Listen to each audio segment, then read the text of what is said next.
अथ मंत्रपाठः।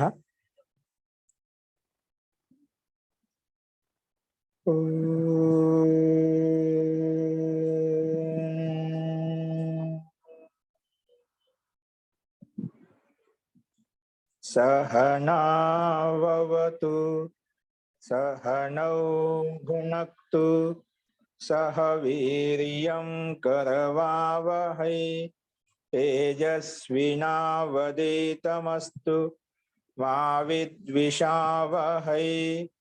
ओम शांति शांति शांति।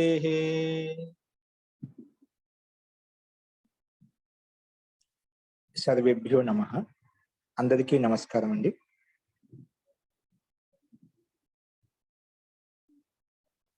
सांख्य दर्शనంలో రెండో అధ్యాయం అని చెప్పుకుంటున్నాము। ఈ రెండో అధ్యాయంలో మనము నిన్న 19 సూత్రాల వరకు మనం చెప్పుకున్నామండి। ఈ 19 సూత్రాల వరకు మీకు నిన్న చెప్పిన వాటిల్లో ఎవరికైనా ఏమైనా సందేహం ఉంటే చెప్పండి।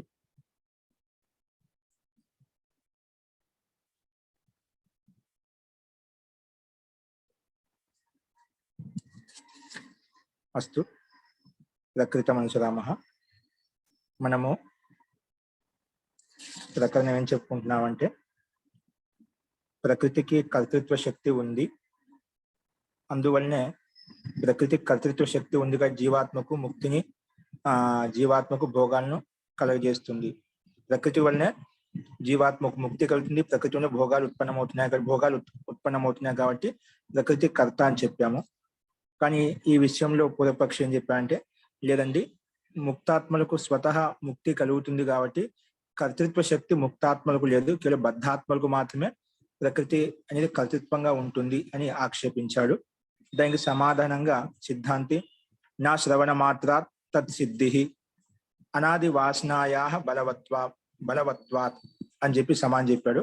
కేవలం శ్రవణ మాత్రం చేత ముక్తి కలగదు, ఎందుకంటే అనాది వాసన రూపు సంస్కారాలు జన్మ జన్మాంతర సంస్కారాలు చాలా ప్రబలంగా ఉంటాయి కాబట్టి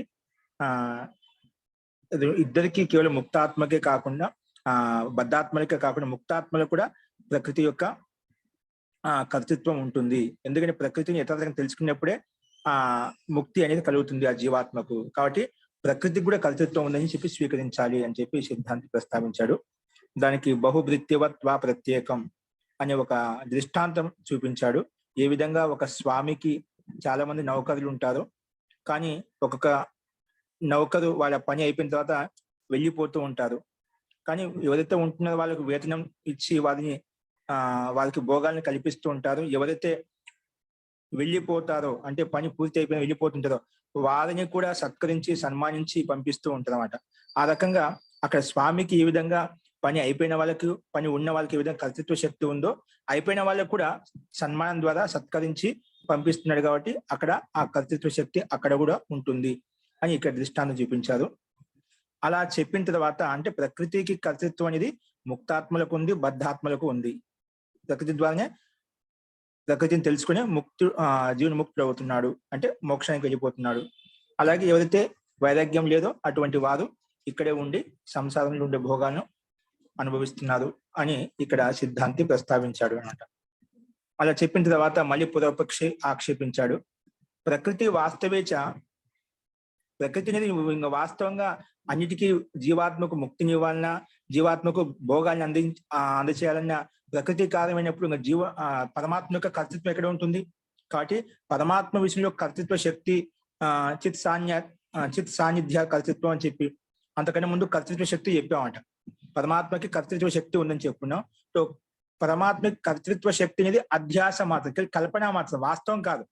వాస్తవంగా అయితే ఈ ప్రకృతి అనేది కర్తృత్వ శక్తి ఉంటుంది, ఎందుకంటే ప్రకృతే జీవాత్మకు ముక్తినిస్తుంది, జీవాత్మకు భోగాన్ని ఇస్తుంది। ఇదే వాస్తవంగా కర్తృత్వం ఉన్నప్పుడు పరమాత్మ యొక్క కర్తృత్వం అనేది కల్పన మాత్రము అని చెప్పి మరి పూర్వపక్ష ఆక్షేపించాడు। లేదండి, కార్యతః తత్ సిద్ధి, పరమాత్మకి కూడా కర్తృత్వ శక్తి ఉంది। పరమాత్మ ఆ ప్రకృతిని జగత్ రూపంలో నిర్మించాడు, సృష్టించాడు, కాబట్టే అక్కడ ప్రకృతి కర్తృత్వ శక్తి ఉంది। ఆ ప్రకృతి ఆ ప్రకృతిని జగత్ రూపం నిర్మించకపోతే ఆ ప్రకృతికి కర్తృత్వ శక్తిని జీవాత్మ దాని యొక్క సహాయం చేత ముక్తిని పొందలేదు, భోగాన్ని అనుభవించలేదు. కాబట్టి జగత్ నిర్మాణ క్రియలో, జగత్ నిర్మాణ కార్యంలో పరమాత్మకి కర్తృత్వ శక్తి ఉంది. ఆ జగత్ రూపం ఏదైతే పరిణామం చెందుతుందో అప్పుడే ఈ జీవాత్మ ముక్తిని గాని భోగాన్ని గాని పొందగలుగుతుంది. కాబట్టి పరమాత్మకి కార్యత తత్ సిద్ధి, జగత్ రూపి కార్యం ద్వారా పరమాత్మకి సిద్ధి కలుగుతుంది, దాంట్లో సందేహం లేదు. ఎందుకంటే చేతన ఉద్దేశాత్ నియమ, ఆ ప్రకృతి యొక్క కర్తృత్వ శక్తి కూడా చేతన చేతన లక్ష్యం పెట్టుకునే, చేతన జీవాత్మ అంటే పరమాత్మ యొక్క ఉద్దేశం ద్వారానే పరమాత్మ యొక్క లక్ష్యం పెట్టుకుని ఇక్కడ నియమం చెప్పబడింది. కాబట్టి కంటక మోక్షవత్, ప్రకృతికి స్వయం జడ వస్తువు కాబట్టి స్వయం తనకే తాను జగత్ రూపంలో పరిణామం చెందలేదు. అది చేతన సాన్నిధ్యం చేతిన, అంటే పరమాత్మ యొక్క సాన్నిధ్యం చేతిన అది అభివ్యక్తి రూపంలోకి వస్తుంది అని చెప్పి సిద్ధాంతి ప్రస్తావించాడు. అందుకే అన్య యోగి అంటే అందుకే ప్రకృతి జీవాత్మకి పరమాత్మకి కర్తృత్వ శక్తి ఉన్నప్పటికీ కూడా జగత్ నిర్మాణ క్రియాకలాపంలో పరమాత్మకి కర్తృత్వ శక్తి ఉంటుంది అని చెప్పాం. సో కర్తృత్వ శక్తి ఉంటుంది జగత్ నిర్మాణంలో అని చెప్పావు. ఈ సృష్టి నిర్మాణంలో అంటే జగత్ నిర్మాణం అంటే సృష్టి నిర్మాణంలో కర్తృత్వ శక్తి పరమాత్మకు ఉంటుంది అంటున్నావు. ఆ సృష్టి అంటే ఏమిటి? ఎటువంటి సృష్టి, ఎటువంటి జగత్ నిర్మించాడు? సృష్టి యొక్క స్వరూపం ఏంటి? సృష్టి ఎప్పుడు ఉత్పన్నమవుతుంది అన్నప్పుడు రాగ విరాగయోరి యోగ సృష్టి, రాగము విరాగం యొక్క యోగం ఎక్కడైతే ఉంటుందో అక్కడ సృష్టి ఉత్పన్నమవుతుంది. అంటే రాగము విరాగం అంటే ద్వేషం, రాగద్వేషాలు ఎక్కడైతే ఉంటే అక్కడ సృష్టి నిర్మాణ ప్రక్రియ జరుగుతుంది. ఏ జీవాత్మల్లో అయితే రాగ ద్వేషాలు ఉంటాయో అక్కడెక్కడల్లా ఈ సృష్టి నిర్మాణం జరుగుతుంది. అందుకే సృష్టి ఉందంటే ఎక్కడ రాగ ద్వేషాలు ఎక్కడైతే ఉంటాయో అక్కడ సృష్టి నిర్మాణ ప్రక్రియ జరుగుతూనే ఉంటుంది అని చెప్పి ఇక్కడ సిద్ధాంతి రకంగా ప్రస్తావించాడు.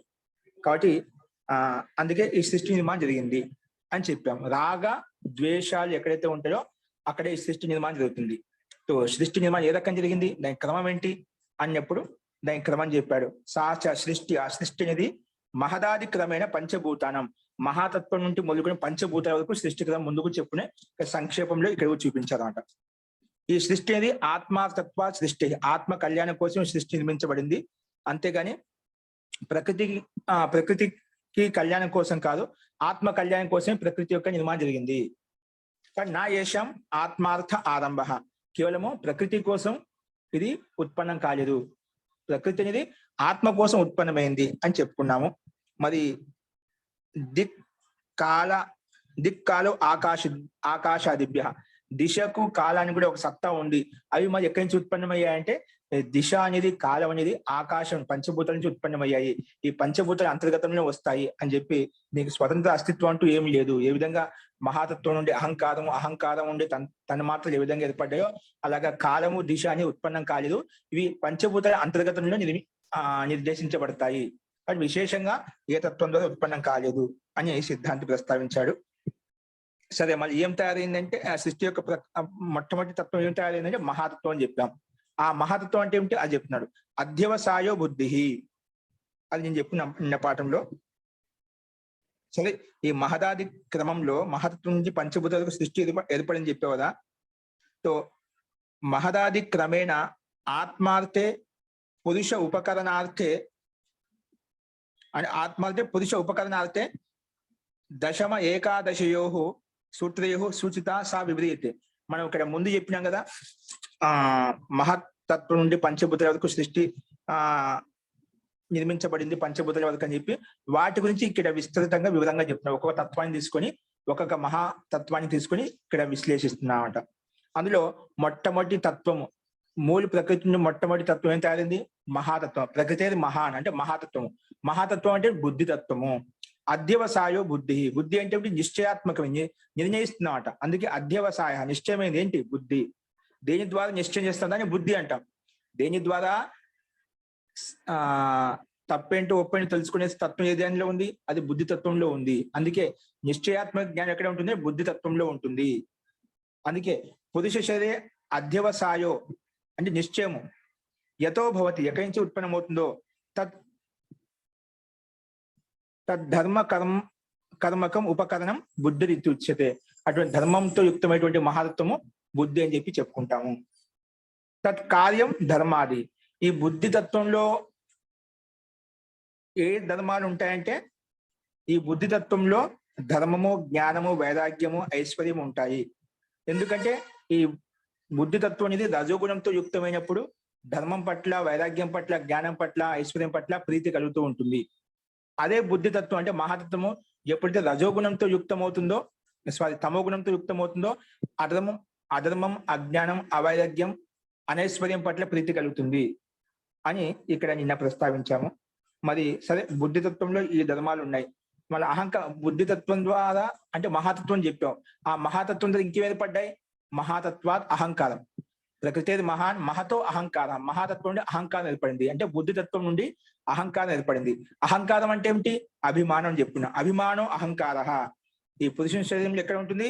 ఈ అహంకారం ఉంది కాబట్టి, అభిమానం ఉంది కాబట్టి అహంకారం వస్తుంది. అందుకే అభిమానం అహంకార అని చెప్పినాం. ఈ అహంకారం చేత మరి ఏర్పడింది? ప్రకృతి మహాన్, మహతో అహంకార. అహంకార తన్మాత్రాన్ని ఉభయం ఇంద్రియం. తన్మాత్ర అంటే పంచ తన్మాత్రలు, ఉభయం ఇంద్రియం. అవి చెప్పాడు. ఏకాదశ తన్మాత్రం. ఏకాదశ పంచ తన్మాత్రం తత్కార్యం. ఏకాదశ అంటే పంచ జ్ఞానేంద్రియాలు, పంచ కర్మేంద్రియాలు, ఒక మనస్సు. పంచ తన్మాత్రం అంటే గంధ, స్పర్శ, రూపరసగంధ, రూపరసగంధ స్పర్శాలు. ఇవి పంచ తన్మాత్రలు. ఇవి మొత్తం 11. ఇవి 5. 16 తత్వాలు తత్కార్యం, అహంకారం నుంచి ఉత్పన్నమయ్యాయి అని నిన్న చెప్పుకున్నాము. అందులో దాన్నే ఆ అహంకారాన్ని వైకృత అహంకార సాత్వికం ఏకాదశకం ప్రవర్తతే. ఈ అహంకారం చేతనే, ఈ అహంకారంకు వికృతి ద్వారానే ఏం ఉత్పన్నమైంది? ఏకాదశకం అంటే 11వ ఇంద్రియం మనసు తయారైంది. ఇది సత్వగుణ ప్రధానమైంది. మనసు ఏంటి? సత్వగుణ ప్రధానమైంది. అందుకే సాత్వికం ఏకాదశకం ప్రవర్తతే అని చెప్పి చెప్పుకున్నాము. ఇది 11వ ఇంద్రియం అంటే మనసు అనేది ఎక్కడ, ఏ వాటితో వేడితో ఉంటుందంటే కర్మేంద్రియ బుద్ధింద్రియ అంతరం ఏకాదశకం. ఈ కర్మేంద్రియాలకు, బుద్ధింద్రియాలకు అంతర్గతంగా ఉంటుంది, లోపల ఉంటుంది ఈ మనసు, ఈ బుద్ధి అనేది, అంటే ఈ మనస్సు అనేది. ఇది 11వ ఇంద్రియము వేడితో ఉంటుందంటే కర్మేంద్రియాలకు, జ్ఞానేంద్రియాలకు అంతర్గతంలో ఉంటుంది అని నిన్న మనం చెప్పుకున్నామండి. ఇంతవరకు నిన్న పాఠాన్ని మనం ఈ రకంగా ప్రస్తావించుకున్నాము. ఇప్పుడు చెప్పిన దాంట్లో ఇంకేమైనా సందేహం చెప్పండి. అస్తు. సో నిన్న ఈ మనసు ఎక్కడ ఉంటుందంటే కర్మేంద్రియాలతోటి, జ్ఞానేంద్రియాలతోటి ఉంటుంది అని చెప్పుకున్నాము. ఇలా చెప్పిన తర్వాత అందుకే ఇది ఏకాదశం మనోజ్ఞేయం స్వగుణేన ఉభయాత్మకం. ఎందుకంటే తన గుణాలతో, ఈ ఇంద్రియాల యొక్క గుణాలు ఏ విధంగా ఉన్నాయో ఆ గుణాలతోటి ఈ మనసు ఉంటుంది. కాబట్టి ఇది ఏకాదశం మనోజ్ఞేయం అని మనుస్మృతిలో చెప్పబడింది. ఈ 11వ ఇంద్రియం అనేది మనసుగా, ఇంద్రియాన్ని 11వ ఇంద్రియం మనసుగా భావించాలని చెప్పి ఇలా మనుస్మృతిలో కూడా మనకు చెప్పబడింది. అది కూడా ఇక్కడ ఇచ్చారు అన్నమాట. ఇలా చెప్పిన తర్వాత నెక్స్ట్ 20వ సూత్రంలో తాని కలు ఇంద్రియాని. ఇప్పుడు చెప్పుకున్నాం కదా మనం, అహంకారం చేత పంచ జ్ఞానేంద్రియాలు, పంచ కర్మేంద్రియాలు, ఒక మనసు, 11వ ఇంద్రియం మనసు అని చెప్పుకున్నాం. ఆ ఇంద్రియాల విషయం చెప్తున్నాడు.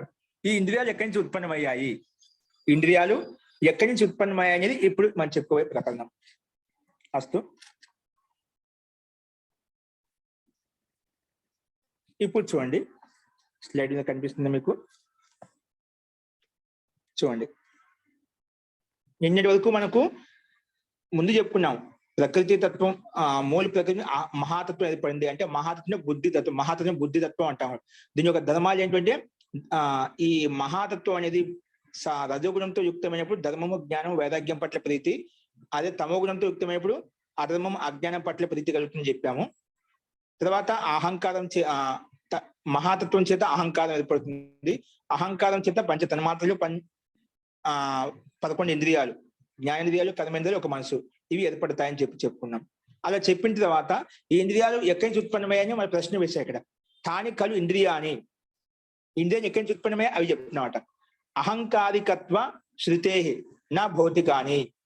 అహంకారికత్వం అంటే అహంకార స్వభావ అహంకారికత్వం అంట.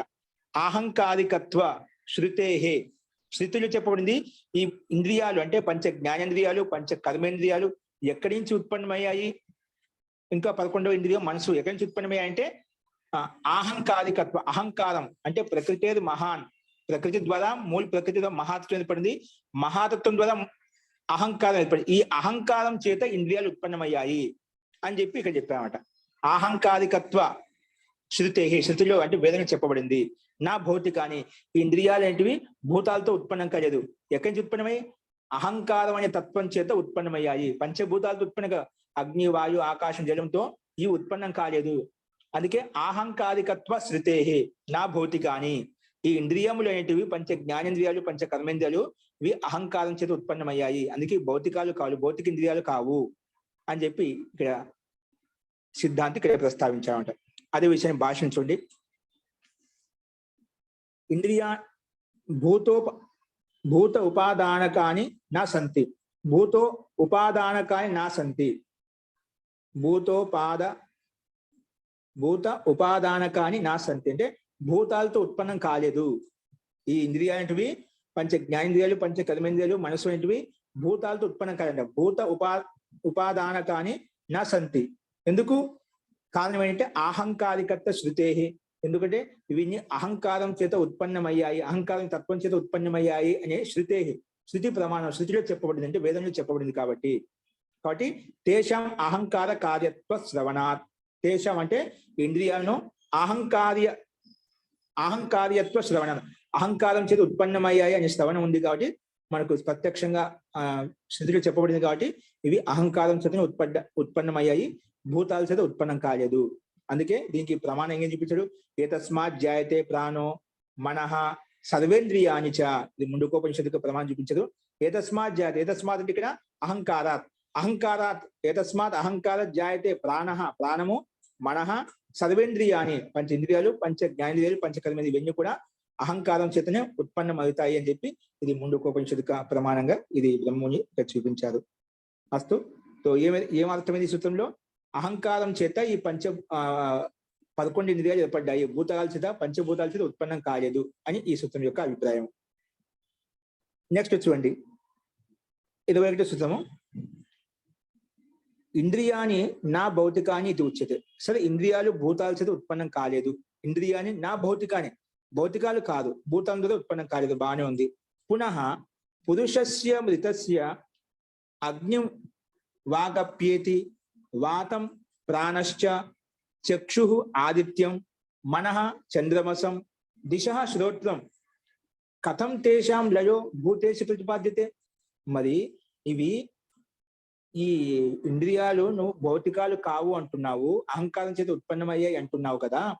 పురుషస్య మృతస్య, పురుషుడు చనిపోయిన తర్వాత, చనిపోయిన తర్వాత ఆ ఇంద్రియాలంటివి, ఆ ఇంద్రియాలంటివి ఎక్కడ వెళ్తాయి? అగ్నిం వాగప్యేతి,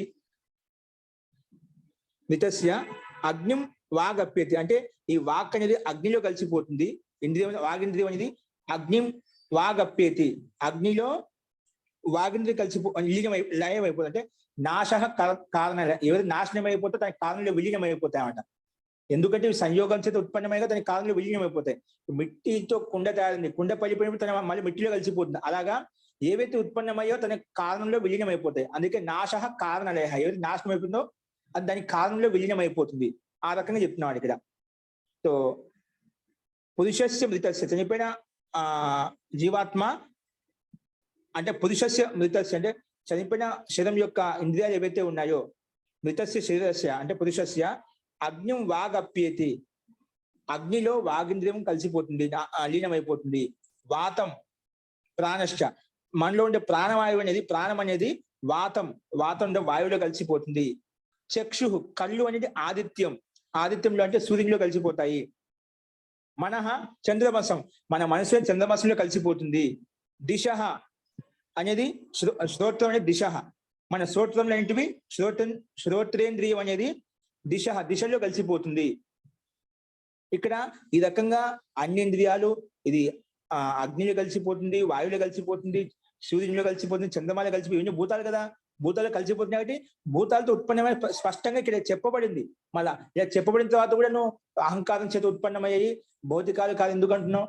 చూడు, వెళ్ళి భూతాలు కలిసిపోయాయా కాబట్టి కథం తేషాం లయ భూతేషు ప్రతిపాదితే, ఇక్కడ ఈ ప్రతిపాదన అంతా కూడా భూతాలు కలిసిపోయి స్పష్టంగా ఇక్కడ ఉంది.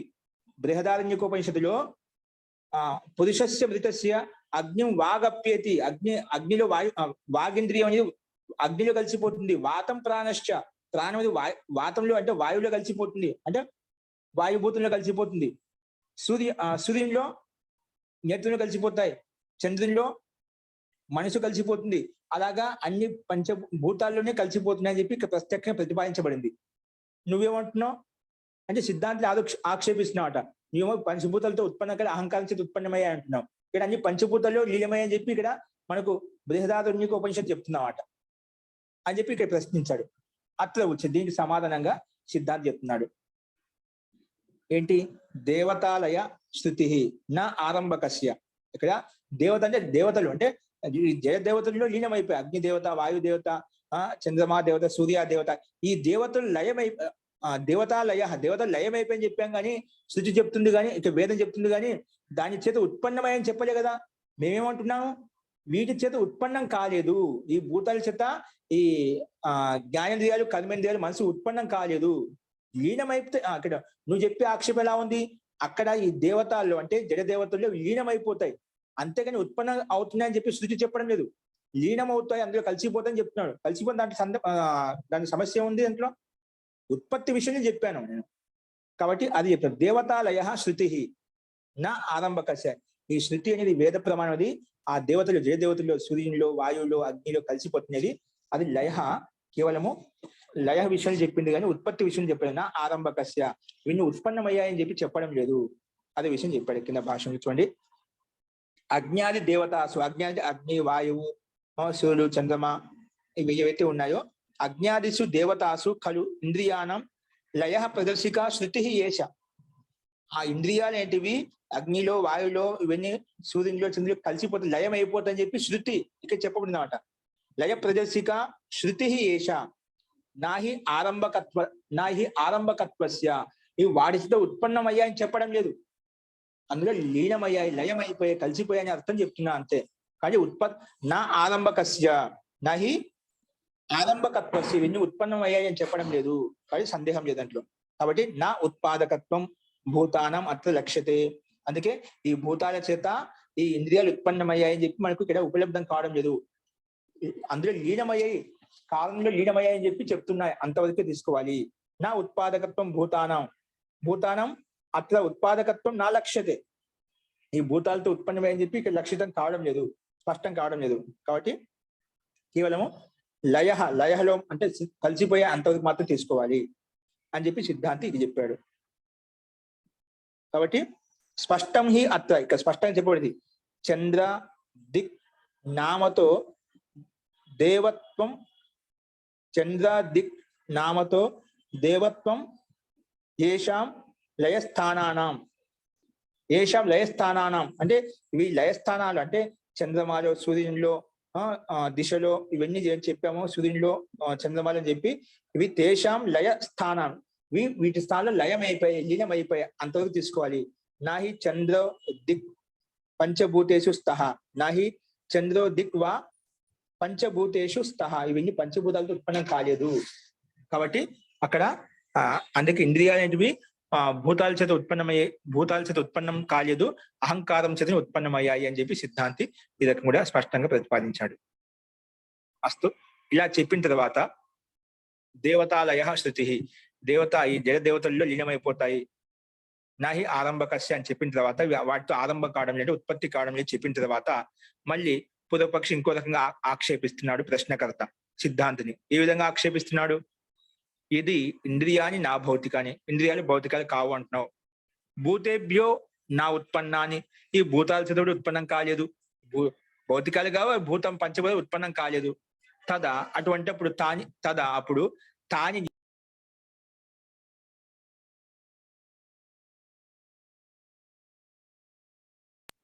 నిత్యం కావాలి కదా.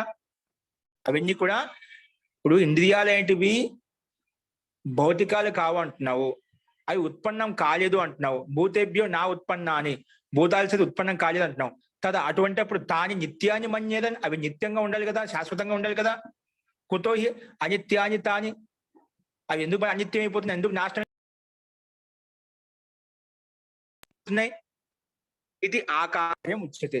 ఈ జిజ్ఞాసులు దీనికి సమానం చెప్తున్నాడు. ప్రశ్నార్థం ఏంటంటే ఇక్కడ 22వ శృతానికి భాష్యంలో భూతాల చేత ఉత్పన్నం కాలేదు, భూతాలు భౌతికాలు కాదు, భూతాల చేత ఉత్పన్నం కాలేదు, అటువంటి నిత్యంగా ఉండాలి కదా.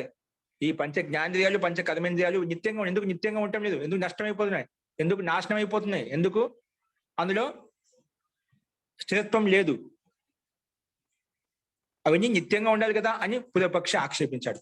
అంటే సిద్ధాంతి ఇవన్నీ భూతాలతో ఉత్పన్నం కాదని చెప్పాడు. భూతాలు ఉత్పన్నం కాకపోతే అవి నిత్యమంగా ఉండాలన్నమాట. నిత్యంగా లేవు కదా, మళ్ళీ ఎందుకు కదా ఆ ప్రశ్న వేసిన దానికి సమాధానంగా సిద్ధాంతి చెప్తున్నాడు. తద్ ఉత్పత్తి శృతేహి, అవి ఇంద్రియాలు ఉత్పత్తి అవుతాయి, శృతి చెప్పబడింది, వేదం చెప్పబడింది, అవి ఉత్పన్నం అవుతాయి. ఇంకా వినాశ దర్శనాచ, అవి వినాశం కూడా అవుతాయి. ఎందుకంటే శృతిలో అవి ఉత్పన్నం అవుతాయని చెప్పే ఇంద్రియాలు వినాశ దర్శనాచ, అవి వినాశం కూడా అవుతాయి. అందువల్లనే ఇక్కడ భూతాలతో ఉత్పన్నం కాలేదు కానీ అహంకారం అనే తత్వంతో ఉత్పన్నమయ్యాయి అనే సిద్ధాంతి ఇక్కడ ప్రస్తావిస్తున్నాడు. తదు ఉత్పత్తి శృతేహి, అది ఉత్పన్నమయ్యాయి ఇంద్రియాలంటివి, ఉత్పత్తి స్థితులు చెప్పబడింది, ఇంకా వినాశం కూడా అవుతాయని కూడా చెప్పబడింది. కాబట్టి ఇక్కడ దాంట్లో ఈ సందేహం లేదు. చూడండి భాష్యము. తేషాం ఇంద్రియాణం ఉత్పత్తి విషయికాయా శృతేహి, ఇవి ఇంద్రియాలంటే పంచ ఇంద్రియాలు పంచ కర్మేంద్రియాలు ఇవన్నీ మనస్సు అనేది శృతిలో చెప్పబడింది, ఇవన్నీ ఉత్పన్నం అవుతాయి అని చెప్పి. అందుకే ఏం చెప్పబడింది శృతిలో? ఏతస్మాత్ జాయతే ప్రాణో మనః సర్వేంద్రియాన్ని ముందుకు చెప్పున్నాడు. అంటే ఈ అహంకారం ఏతస్మాత్ జాయతే పైన చెప్పున్నాం, అహంకారం అనే తత్వం చేత ఈ ప్రాణః మనః, ప్రాణము మనస్సు సర్వేంద్రియాలు అంటే పంచ జ్ఞానేంద్రియాలు పంచ కర్మ ఇవన్నీ కూడా ఉత్పన్నం అవుతాయని చెప్పి మనకు వేదం చెప్పబడింది. కాబట్టి దీంట్లో ఉత్పత్తి ఉంది, అందుకే వినాశం కూడా, ఉత్పత్తి అయితే వినాశం కూడా అవుతుంది, దాంట్లో సందేహం లేదు. కాబట్టి అతచ తేషాం ఇంద్రియానం వినాశో అపి దృశ్యతే, అందుకే ఇంద్రియాలు వినాశం కూడా కనిపిస్తున్నాం మనకు. తస్మాత్ ఇంద్రియాని సంతి అనిత్యాని, కాబట్టి ఇంద్రియాలు అనిత్యమేంటివి, నిత్యం కావు, నిత్యంగా ఉండవు ఎప్పుడు కూడా. కాబట్టి తస్మాత్ ఇంద్రియాని అనిత్యాన్ని సంతి, ఇంద్రియాని సంతి అనిత్యాని, ఇంద్రియాలు అనిత్యమైనటువంటి శాశ్వతమైన కావు అని చెప్పి సిద్ధాంతి ఇక్కడ ప్రస్తావించాలండి. అస్తు. ఇందులో సందేహం ఉంది ఇప్పుడు చెప్పిన దాంట్లో?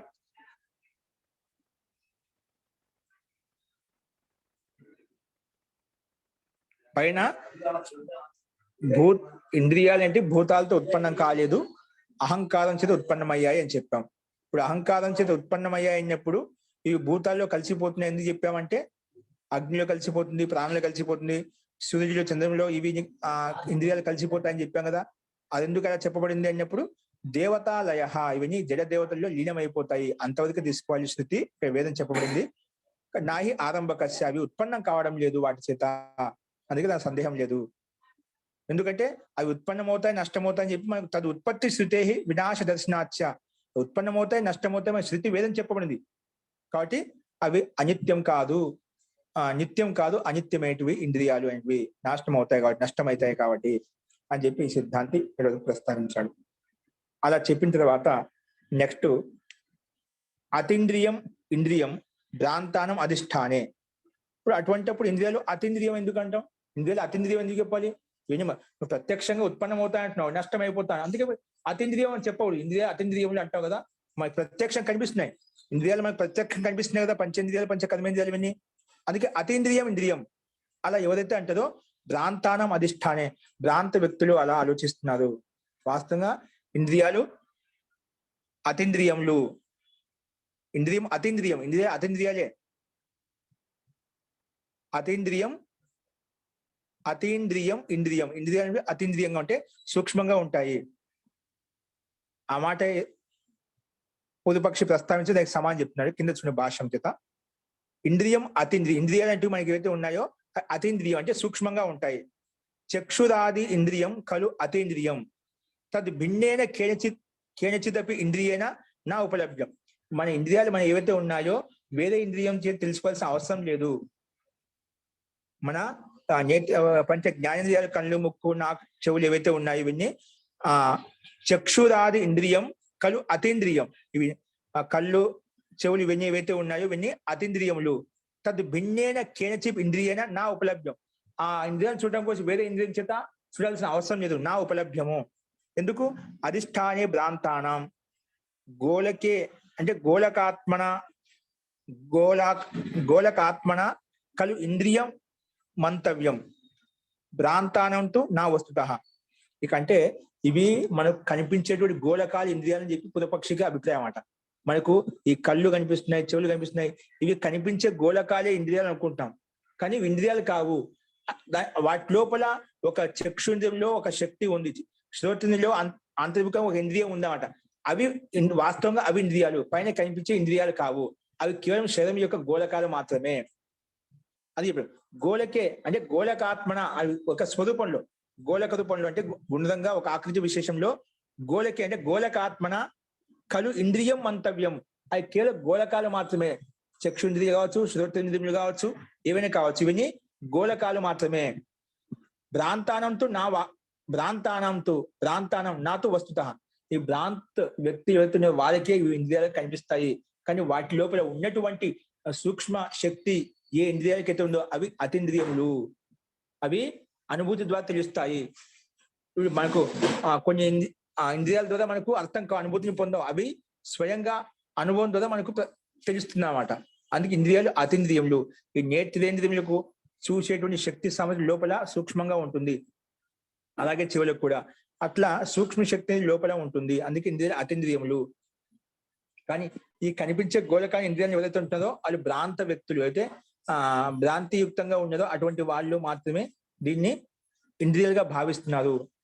నా వాస్తవికం. అందుకే భ్రాంతానం కలు ఇంద్రియం మంతవ్యం నాతో వస్తుత వాస్తవంగా ఈ కనిపించే గోళకాల ఇంద్రియాలు కనిపించే ఇంద్రియాలకు అంతర్గతంలో లోపల సూక్ష్మేంద్రియాలు ఉన్నాయి, అవి ఇంద్రియాలు వాస్తవంగా అని చెప్పి సిద్ధాంతే ఇక చెప్పాడు.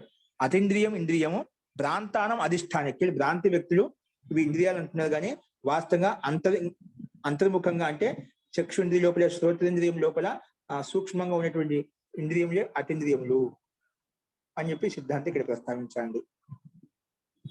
ఇలా చెప్పిన తర్వాత ఇది గోళకం నా ఇంద్రియం. సిద్ధాంతం చెప్పాడు ఈ కనిపించే గోళకాలు ఇంద్రియాలు కాదు, ఆ లోపల ఉన్నటువంటి సూక్ష్మేంద్రియం అది ఇంద్రియము. పైన కనిపించే కళ్ళు, చెవులు ఇవి ఇంద్రియాలు కావు, అవి గోళకాలు మాత్రం, ఆకృతి విశేషాలు మాత్రమే. వాటి లోపల ఉండే శక్తి విశేషం ఏందో అది ఇంద్రియము అని సిద్ధాంతం చెప్పాడు. దానికి పూర్వపక్షి మళ్ళా ప్రస్తావిస్తున్నాడు, ప్రశ్నకర్త ఆక్షేపిస్తున్నాడు. ఏం ఆక్షేపిస్తున్నాయి? ఎది గోళకం నా ఇంద్రియం, ఈ కనిపించే గోళకాలు ఇంద్రియాలు కావు అంటున్నావు కదా, నా ఇంద్రియం తది భిన్నం అతీంద్రియం, దానికంటే భిన్నమైన లోపల సూక్ష్మేంద్రియం ఉంది అంటున్నావు. అప్పుడు తు ఏకమేవ ఇంద్రియం సార్, అప్పుడు అటువంటిప్పుడు ఒకటే ఇంద్రియం ఉండాలి, కనిపించే గోళకాలు కావు అంటున్నావు. శ్రోత్రేంద్రియము, కర్ణేంద్రియం ఇవన్నీ ఏవైతే గోళకాలు ఉన్నాయో అవి ఇంద్రియాలు కావు అంటావు. వాటి లోపల విశిష్టమైన ఇంద్రియం ఉందంటున్నావు, అంతరింద్రియం ఉందంటున్నావు. అటువంటిప్పుడు అవన్నీ కనిపించడం లేదు కదా మనకు. అయితే కళ్ళు, చెవులు, నాకు, ముక్కు ఇవన్నీ విధంగా కనిపిస్తున్నాయో అలా కనిపించడం లేదు కదా. అటువంటిప్పుడు ఒకే ఇంద్రియం కావాలి కదా, అనేక ఇంద్రియాలు ఎందుకు చెప్తున్నావు? ఏమంటున్నావు? ఇది గోళకం నా ఇంద్రియం, గోళకాలు కనిపించే గోళకాలు ఇంద్రియాలు కావు, పంచ జ్ఞానేంద్రియాలు కావు, పంచ కర్మేంద్రియాలు కనిపించేవి కావు. తది భిన్నం అతీంద్రియం అస్తి, దానికంటే భిన్నమైనది సూక్ష్మైంది అతీంద్రియం అంటే సూక్ష్మంగా ఉంది. అటువంటిప్పుడు తదిహితు ఏకమేవ ఇంద్రియం సార్, అటువంటి అన్నిటికీ ఒకటి కనిపించడం లేదు కదా, అన్నిటికీ ఒకటే ఇంద్రియంగా ఉండాలి. అనేక ఇంద్రియాలు చెప్తున్నావు, చక్షు ఇంద్రియము, శ్రోత్రేంద్రియము, కర్ణేంద్రియం అని చెప్పి ఎందుకు చెప్తున్నావు? ఒకటే ఉండాలి కదా. తదిహితు ఏకమేవ ఇంద్రియం సార్, ఒకటే ఇంద్రియం ఉండాలి. అప్పుడు భిన్న భిన్న బాహ్య ఆకార అభావం, ఎందుకంటే భిన్న భిన్న బాహ్య ఆకార అభావాలు, భిన్న భిన్నంగా ఉందని చెప్పి దాని యొక్క ఆకారం మనకి కనిపించే అభావాలు, అది కనిపించడం లేదు. నేత్రేంద్రియానికి సూక్ష్మ ఈ రకంగా ఉంది, కర్ణేంద్రియానికి ఇంద్రియం ఈ రకంగా ఉంది సూక్ష్మంగా లోపల, అదే మనకు కనిపించడం లేదు కదా. భిన్న భిన్న బాహ్య ఆకార అభావం, భిన్న భిన్నం అనేది ఆకృతి అనేది ఆకారం అభావాలు, అది కనిపించడం లేదు కాబట్టి ఒకే ఇంద్రియంగా భావించాలి, అనేక ఇంద్రియాలు చెప్పకూడదు అని చెప్పి మళ్ళీ పూర్వపక్షి ఆక్షేపించాడు. అట్లా వచ్చింది. దీనికి సమాధానంగా ఇప్పుడు సిద్ధాంతి చెప్తున్నాడు. చూడండి, ఈ స్లైడ్ మార్చండి లక్ష్మి గారు.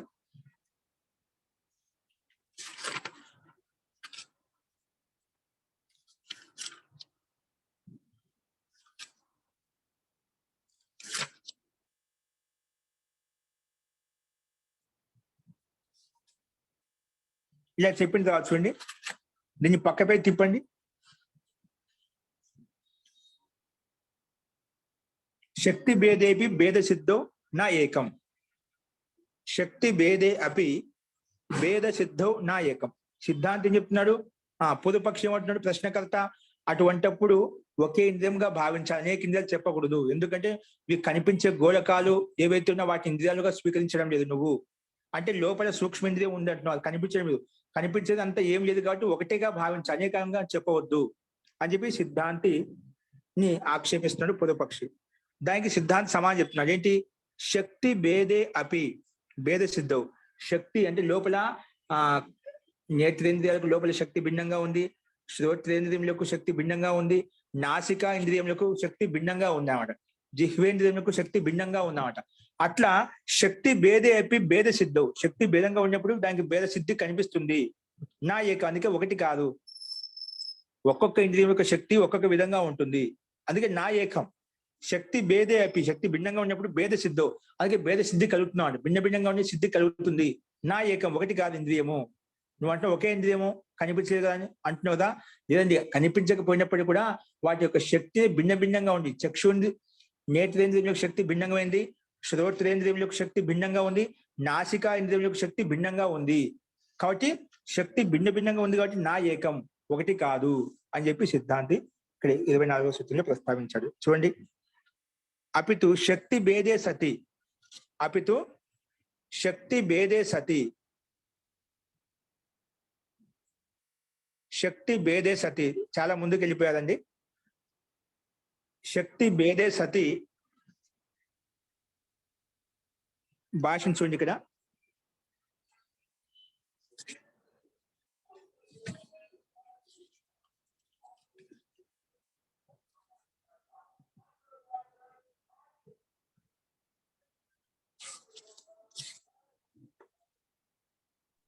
చూసానండి, పెడతానండి.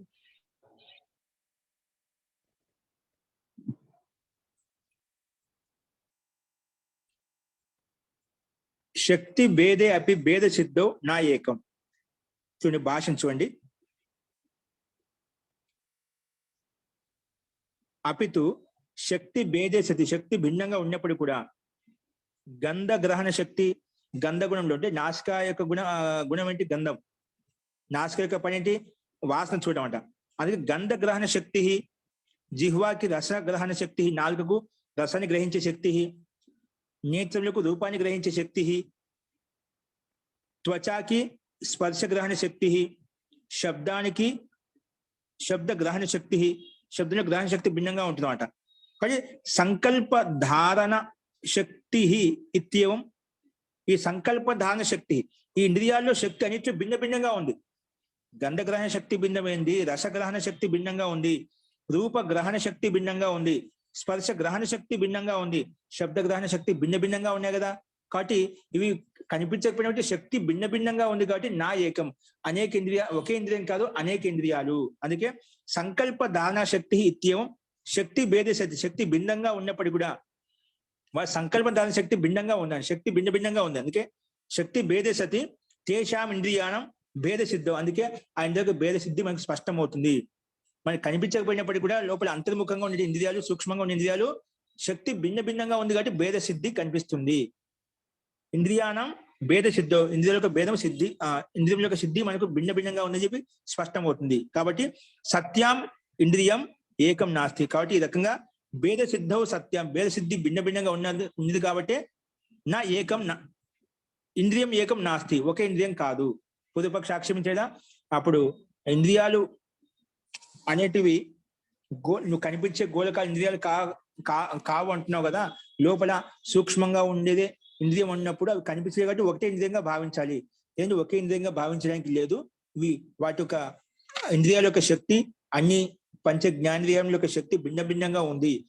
గ్రహణ శక్తి, రసగ్రహణ శక్తి, రూప గ్రహణ శక్తి, ఇవన్నీ శక్తి భిన్న భిన్నంగా ఉంది కాబట్టి భిన్న భిన్నంగా సిద్ధమైనప్పుడు ఇంద్రియం ఏకం నాస్తి. అందుకే ఇంద్రియం ఒకటే ఉందని చెప్పి చెప్పకూడదు అని చెప్పి సిద్ధాంతి ఇక్కడ ప్రస్తావించాడు. ఇదే విషయాన్ని మళ్ళీ ఇంకో రకం చెప్తున్నాడు. పునశ్చ నా కల్పనా విరోధ ప్రమాణ దృష్టస్య, ఇది ప్రత్యక్షంగా మనకు కనిపిస్తుంది. గంధగ్రహణ శక్తి వేరు, రసగ్రహణ శక్తి వేరు, రసాన్ని గ్రహించే శక్తి వేరు, రూపాన్ని చూసే శక్తి వేరు, స్పర్శని గ్రహించే శక్తి భిన్న భిన్నంగా ఉంది. ప్రత్యక్షంగా కనిపిస్తుందంట. ప్రత్యక్షంగా వచ్చిన చూసిందని ఏదో అపలాపించలేదు. ఈ శక్తి అనేది భిన్న భిన్నంగా స్పష్టంగా అనుభూతిని పొందుతున్నాము, అనుభవంలోకి వస్తుంది. అటువంటి ప్రత్యక్షంగా ప్రమాణంగా ఉన్న దాన్ని అపలాపం చేయకూడదు, ఖండించకూడదు. అది చెప్పామట. నా కల్పనా విరోధ ప్రమాణ దృష్టస్య, ప్రామాణికంగా కనిపించిన దృష్టస్య, ప్రమాణ దృష్టస్య, ప్రామాణికంగా కనిపించే దానికి నా కల్పనా విరోధ, దానికి కల్పనకి విరుద్ధంగా చెప్పకూడదు. అంటే ఇది కల్పనకి విరుద్ధంగా ఉండకూడదు. అంటే ఇది ప్రత్యక్షంగా కనిపించిన దాన్ని మనం కల్పన అని చెప్పి నకారించకూడదు, ఇది ఊహ అని చెప్పి నకారించకూడదు అని చెప్పి సిద్ధాంతి ఇక్కడ చెప్తున్నాడు. చూడండి భాష్యం. స్వాస్వ విషయ గ్రహణాత్మకేన ప్రత్యక్షేణ ప్రమాణేన దృష్టస్య, అప్నే అప్నే ఇంద్రియ విషయాలు ఏవైతే ఉన్నాయో, అంటే గంధగ్రహణ శక్తి, రూపగ్రహణ శక్తి, స్పర్శగ్రహణ శక్తి, వాటి వాటి యొక్క విషయాలు భిన్న భిన్నంగా ఉన్నాయి. అది స్వాస్వ విషయ గ్రహణాత్మకేన ప్రత్యక్షంగా ఉన్నాయి. ప్రతి ఒక్క ఇంద్రియ యొక్క శక్తి భిన్న భిన్నంగా ఉంది, ప్రత్యక్షం కనిపిస్తున్నమాట. అందుకే ప్రత్యక్షేణ ప్రమాణేన, ప్రత్యక్ష ప్రమాణం చేత దృష్ట కనిపించే వాటి శక్తికి భేదస్య ఇంద్రియస్య అనేకత్వస్య కల్పన కుతో విరోధ. ఇప్పుడు భిన్న భిన్నమైంది శక్తి అనేది, ఈ కల్పనలో విరోధం ఎక్కడ వస్తుంది? విరోధం ఏం లేదు. గ్రహణ శక్తి, గంధ శక్తి, రూపశక్తి, స్పర్శ శక్తి ఇవన్నీ భిన్న భిన్నంగా ప్రత్యక్షంగా కనిపిస్తున్నాయి.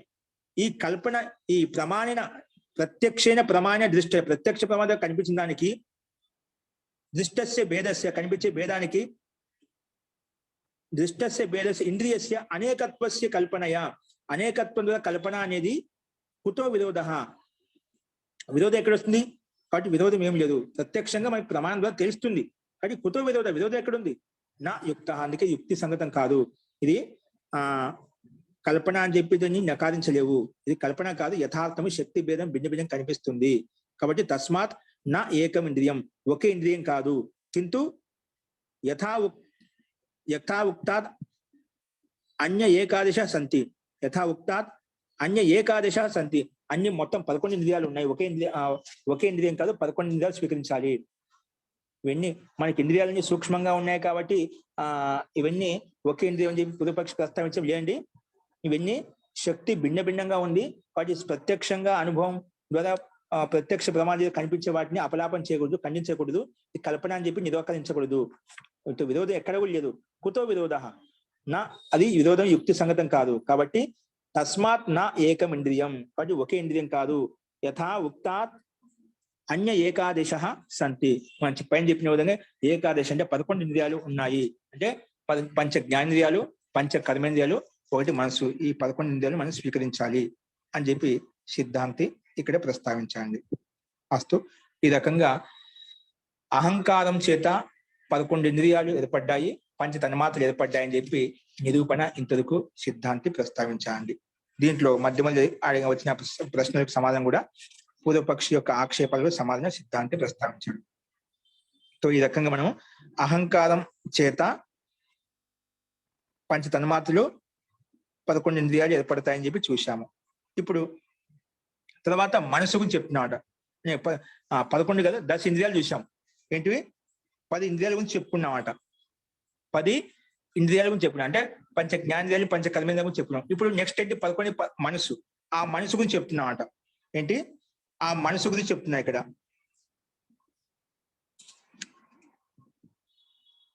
ఆ మనసు గురించి ఇక్కడే ప్రస్తావిస్తున్నామట. జీ, అహంకారం చేత పంచ తన్మాత్రలు, పంచ జ్ఞానేంద్రియాలు, పంచ కర్మేంద్రియాలు చెప్పిన తర్వాత ఇంద్రియ విషయంలో ఒక 11 ఇంద్రియ మనసు ఉంది. ఆ విషయం అది ఎలా పనిచేస్తుందో అది చూపిస్తున్నాడు. ఓకే, ఇంతవరకు చెప్పిన వాటిలో ఇంకొక ఇక్కడ ఏమైనా సందేహం చెప్పండి. ఇక్కడ ఏదైనా సందేహం ఉందా?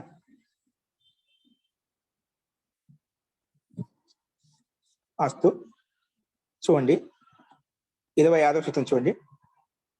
పంచ జ్ఞానేంద్రియాలలో శక్తిని భిన్న భిన్నంగా ఉందని చెప్పి చూసాము. అది ప్రత్యక్షంగా ప్రమాణం ద్వారా మనకు తెలుస్తుంది.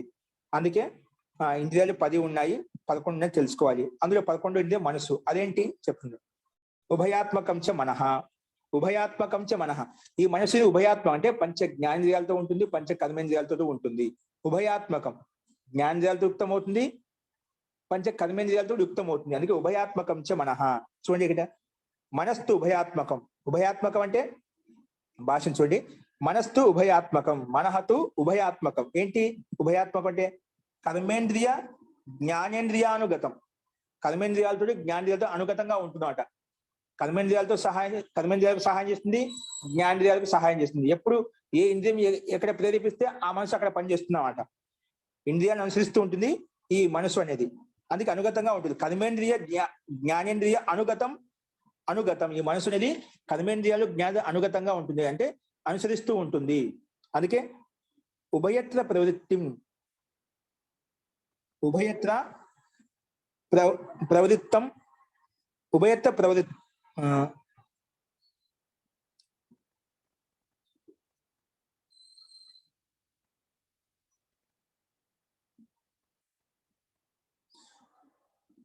తో కర్మేంద్రియ జ్ఞానం అనుసరిస్తూ ఉంటుంది. ఉభయత్ర ప్రవృత్తి నిమిత్తం ఉభయత్ర ప్రవృత్తి మత్ అంటే ఉభయత్ర రెండు వైపులా అనుసరిస్తూ ఉంటుంది. దాన్నే ఉభయత్ర ప్రవృత్తి నిమిత్తం అంటే ఇది నిమిత్తంగా ఉంటుందన్నమాట. ఈ జ్ఞానేంద్రియాలకైనా కర్మేంద్రియాలకు పనిచేయడానికి ఈ మనసు అనేది నిమిత్తంగా ఉంటుంది, జ్ఞానేంద్రియాలకు కర్మేంద్రియాలకు. అదే విషయాన్ని ఓపెన్ చేసి చెప్పాడు. ప్రవృత్తి మత్ దాన్నే ఉభయ ప్రవృత్తి నిమిత్తం, ఉభయ రెండు పక్కల నిమిత్తంగా ఉంటుంది, కారణంగా ఉంటుంది. ఎందుకు? ఏ రకంగా? స్వగుణేన వర్తమానం చ తన గుణాలతో యుక్తమై ఉంటుందన్నమాట. ఎప్పుడు ఏ ఇంద్రియం ఏ రకంగా పనిచేస్తుందో ఆ రకమైన గుణంతో యుక్తమవుతుంది ఈ మనసు.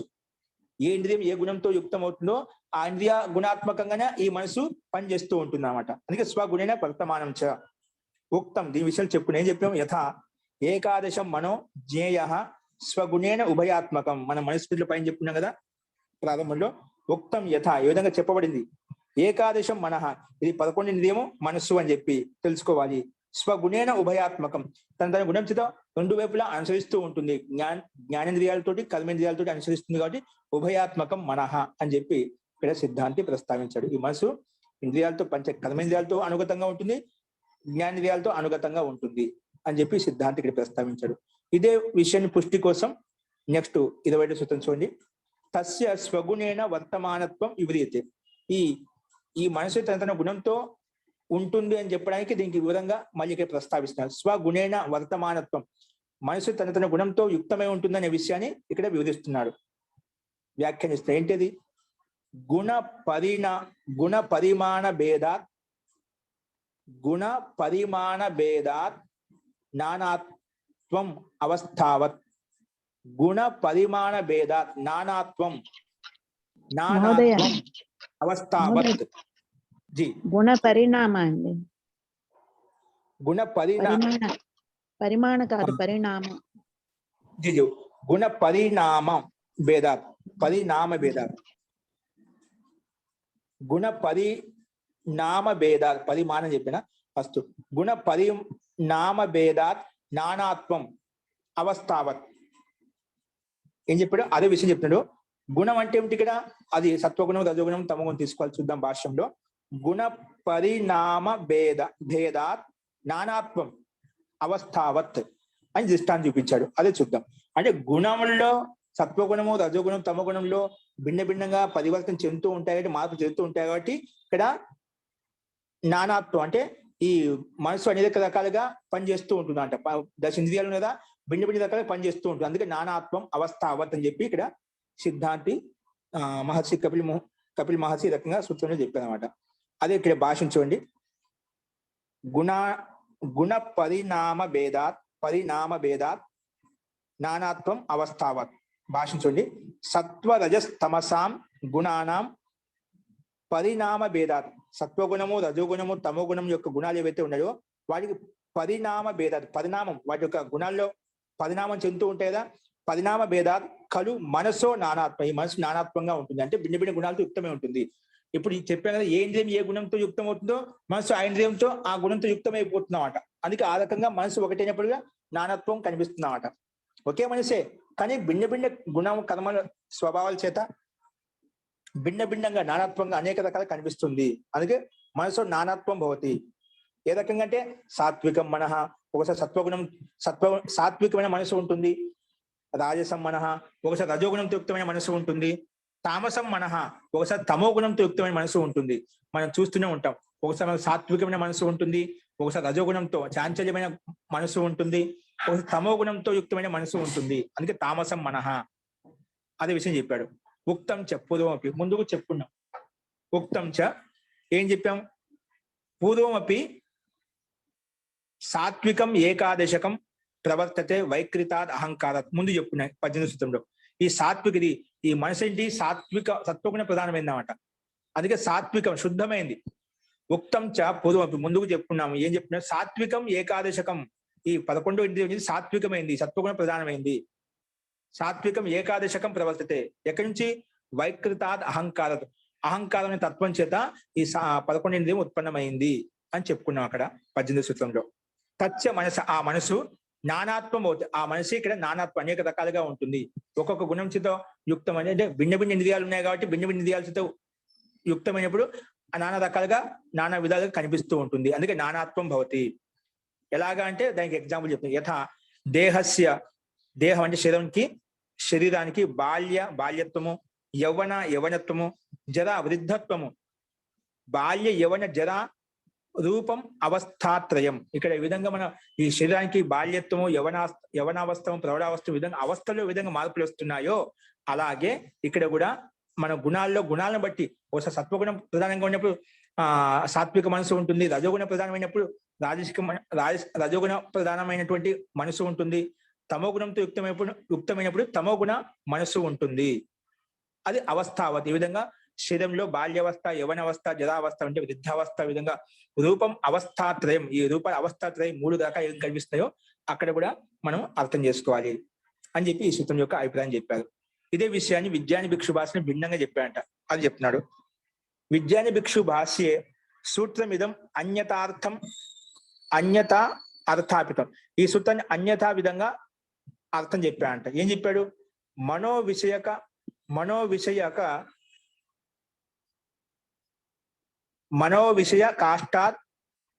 కాష్ట ఒక్క నిమిషం. మనోవిషయకం అష్టాదశ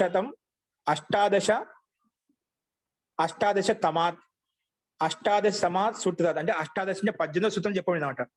మనోవిషయకం అనేది 18 తమాత్ సూత్రాత్ విరుద్ధం చ. 18 సూత్రం ఏంటి మనకు? 18 సూత్రం అండి. ఏది? అదే వైకృతాత్ అహంకారాత్ సాత్వికం ఏకాదశకం ప్రవర్తతే అని చెప్పిన 18 తమాత్ సూత్రాత్. అంటే 18 సూత్రంలో దీని పైన ఇచ్చాడు చూడండి. ఆ సూత్రంలో ఇది విరుద్ధంగా చెప్పాడు. మనోవిషయకం, ఈ మన విషయంలో 18 సూత్రంలో విరుద్ధంగా చెప్పబడింది అన్నమాట. అంటే విజ్ఞాని భిక్షు భాషని దీనికి విపరీతంగా అర్థం చెప్పారు. ఏం చెప్పారు? యతః తత్ర మనసి గుణత్రయస్య స్వీకారః కృతః తేనాపి తేషామేవ గుణానాం పరిణామాత్ అత్రాపి మనస్ త్రైవిధ్యం అనుసంధేయం. మనసులో కూడా త్రైవిధ్యం అనుసంధేయం. ఏ రకంగా అంటే మనః సృష్టి ప్రకరణాత్ ఏవ అత్ర తత్ కథనం. మనః సృష్టి ప్రకరణాత్, ఈ మనః సృష్టి ప్రకరణాత్ ఏవ అత్ర తత్ కథనం. ఇక్కడ ఈ సందర్భంలో చెప్పబడింది, ఈ కథనం చెప్పబడింది. అంటే విజ్ఞాని భిక్షు భాష్యంలో ఏ విధంగా అర్థాపన చేసి అంటే మనో విషయంలో ఈ 18 సూత్రంలో విరుద్ధంగా చెప్పామన్నమాట. యతస్ ఏ రకంగా అంటే తత్ర మనసి గుణత్రయస్య స్వీకార, మనసులో 3 గుణాలు ఉంటాయి.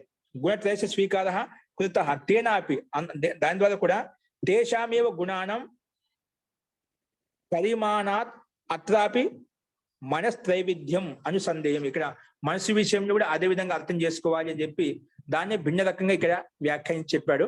కాబట్టి అనుసంధేయం అలా చెప్పాడు ఆయన. ఏంది? గుణత్రయస్య స్వీకార. ఇక్కడ మనం నానత్వం చెప్తున్నాం కదా. నానత్వం కాకుండా ఇప్పుడు గంధశక్తి వేరు, రూపశక్తి వేరు, స్పర్శశక్తి వేరు, అనేక విధంగా ఉంది మనసు ఇక్కడ. అందుకే నానాత్వం చెప్పాం. కానీ ఇక్కడ ఏమంటున్నాయి విజ్ఞాన భిక్షువాసులో ఏ విధంగా అయితే అవస్థా పరిమాణంలో 3 రకాలు చెప్పుకున్నామో ఇక్కడ గుణాలు కూడా 3 ఉన్నాయి కాబట్టి 3 గుణాలు చెప్పుకోవాలి, నానాత్వం చెప్పుకోకూడదు అని చెప్పి విజ్ఞాన భిక్షు భాష్యంలో ఆయన ఈ రకంగా వ్యాఖ్యానించడానికి. ఏ సూత్రానికి? 11 ఇంద్రియము సాత్వికం 11 ఇంద్రియం చెప్పాం కదా. అహంకారం చేత ఉత్పన్నమైంది నానాత్వంగా ఉంది అంటే అనేక విధాలుగా శక్తి భేదం చేత అనేక విధాలుగా ఉందని చెప్పుకున్నాం. కానీ విజ్ఞాన భిక్షు భాషలో ఏమంటారు? నానాత్వం కాదనేది త్రిగుణాత్మకే. గుణాలు 3 కాబట్టి 3 గుణాలతోనే యుక్తం అవుతుంది. అనేక గుణాలు ఉన్నాయని చెప్పకూడదు. ఇప్పుడు సాత్వికం మనః, రాయసం మనః, తామసం మనః అని చెప్పి అలా 3 తీసుకోవాలి, నానాత్వం చెప్పకూడదు అని చెప్పి ఈయన ఆ రకంగా స్వీకరించాడు. గుణత్రయస్య స్వీకార కృత. 3 గుణాలు స్వీకరిస్తున్నామట. తేనాపి తేషామేవ గుణానాం పరిణామాత్ అత్రాపి, ఈ గుణాల యొక్క పరిణామం వచ్చేది ఇక్కడ కూడా మనస్త్రైవిధ్యం అనుసంధేయం, మనసు కూడా 3 రకాలు తీసుకోవాలి, నానాత్వం అని చెప్పి తీసుకోకూడదు. అది ఆ రకంగా అర్థం చెప్పాడు. అనుసంధం, ఇది మనం పరీక్షించాలి, అనుసంధానం చేయాలి, విశ్లేషించాలి, ఇది వాస్తవం కాదా, అవునా కాదా అని చెప్పి. కాబట్టి మనః సృష్టి ప్రకరణాత్ ఏవ అత్ర తత్కథనం, ఇక్కడ మనస్సులో సృష్టి ప్రకరణం నడుస్తుంది కదా, ఆ ప్రకరణలో ఈ కథనం చెప్పబడింది, అంతేగాని నానాత్వం అయితే ఉంది. ఎందుకు శక్తి భేదాన్ని బట్టి భిన్నత్వం అని కనిపిస్తుంది, కాబట్టి దీనికి సందేహం లేదు. మనః సృష్టి సృష్టి యొక్క ప్రకరణ నడుస్తుంది, సృష్టి నిర్మాణం గురించి చెప్పుకుంటున్నాము కాబట్టి తత్ కథనం, అందుకే ఆ కథనం చెప్పబడింది. అంతేగాని ఇది 3 గుణాలతో యుక్తం అవుతుంది మనసు అనేది యుక్తి సంగతం కాదు అని చెప్పి బ్రహ్మముని ఇక్కడ విజ్ఞాన భిక్షు భాష్యాన్ని వ్యతిరేకిస్తున్నాడు అనమాట. అస్తు, ఈ రకంగా మనం ఈ సూత్రం చెప్పుకున్నామండి. నెక్స్ట్ ఇదే విషయంలో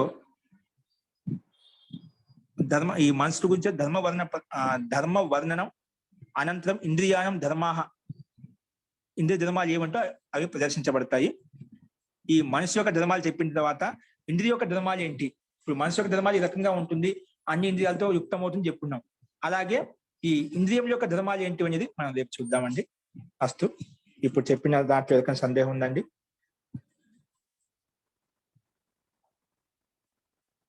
అస్తు, సో ఇంకేమైనా సందేహాన్ని రేపు చూద్దాము. మంత్ర పాఠ.